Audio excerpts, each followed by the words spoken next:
نبات صابون. صابون نبات صابون.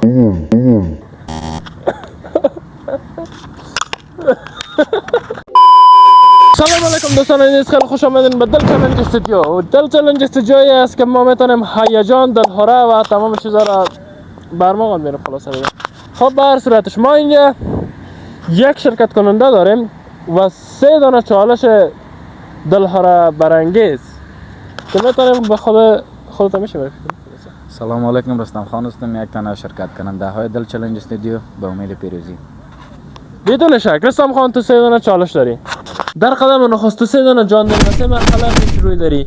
مرحله اول تست نوشابه انرژی هست. 3 دانه گلاس انرژی برات آورده میشه و تو باید تشخیص بدی کدام گلاس کدام انرژی است و وارد مرحله دوم میشی. مرحله دوم دست بدون انگشت است. با یک چسب دست تو بسته میشه و تو باید یک بکس و یک سرپوش نوشابه را باز کنی و وارد مرحله سوم میشه. مرحله سوم چالش صابون و نبات است. با گفتن صابون تو باید صابون رو بوی کنی و با گفتن نبات باید چوشکی رو بخوری. آیا ببینیم که تو آمادگی رو داری؟ این ویدیو خیلی جالب و دیدنی است.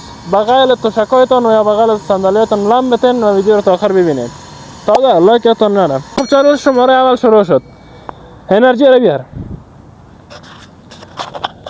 خیلی خوب رستم خان، ما اینجا 3 دانه انرژی داریم که تو میتونی با اینا تشخیص بدی که کدام انرژی است. شماره 1، شماره 2 و شماره 3 شروع.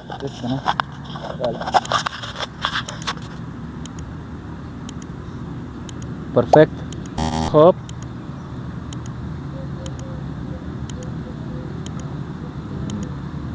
اکسپورت.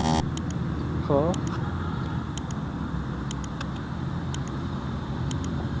شفا. یک شانس دیگه هم داری که فکر کنی درست.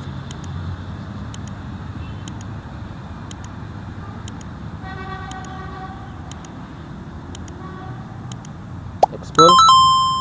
خب پرفکت. خب شفا. مطمئن هستی؟ نامش از یادم رفت. هایپ. آفرین. بله، چالش مرحله اول رستم پیروز شد. و میرم دنبال چالش مرحله دوم. خب مرحله اول رستم تونست پیروز میدان شود و اما ببینیم مرحله دوم چیکار میکنه. خب رستم با دوستا چطور هستی؟ پیروز میدان هستیم ان شاء الله. اول بکس انتخاب میکنی یا نوشابه؟ بکس. بکس بیار.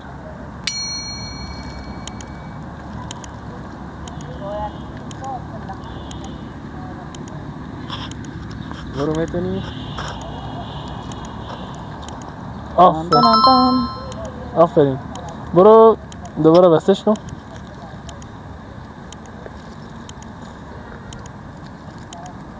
مثل از اینکه این مرحله برای مثل آب خوردن بود.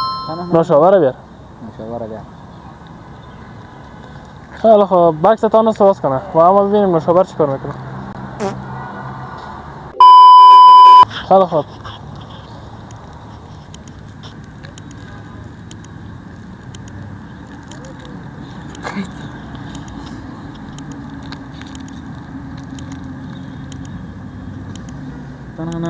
کامل بازش کن. نام خدا تانستی مرحله رو انجام بده اما مرحله نهایی رو ببینیم چی کار میکنه.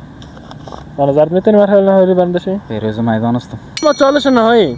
ما اینجا 1 دانه چوشکی و 1 دانه صابون داریم که با گفتن نبات باید چوشکی رو بخوره و با گفتن صابون باید صابون رو بو کنه. خب از اونجایی که چوشکی بسیار ضعیف نبات میگه. خیلی خوب. آماده هستی؟ یک دست نبات و یک دست چوشکی. آماده باشید.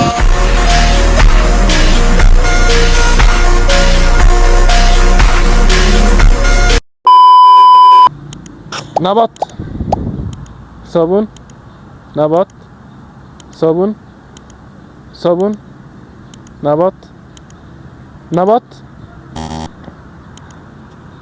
یک اشتباه، صابون، صابون، نبات. خیلی خوب، یکم سرعت میبرم بالا. صابون، صابون، نبات، نبات، صابون، صابون، صابون، نبات، نبات، صابون و نبات.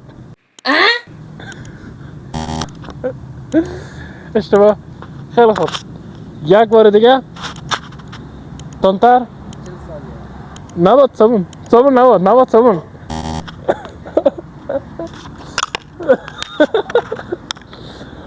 خیلی خوب بچه قسم که معلوم میشه رستم داخل مرحله عصر شد. خب چیست داری؟ چندانی خاص ندارم. بسیار زیاد تشکر دوستان عزیز که ویدیو رو تا آخر تماشا کردین. امیدوار هستم که لذت کافی از این ویدیو رو برده باشین و دیگه لایک هم فراموشتان نشه. و هم رستم جان تا اینجا خیلی خوب پیش رفت. ببینیم چی گفتنی داره. گفتنی خاصی ندارم. لایک حمایت از فراموشتان نشه. بدون شک. پس به گفته رستم جان دیگه لایک کنین، عضو خانواده دل چلنج استودیو شوین و چالش‌های بعدی ما رو از دست ندین. پس فعلا خداوند حافظ و نگهدارتون.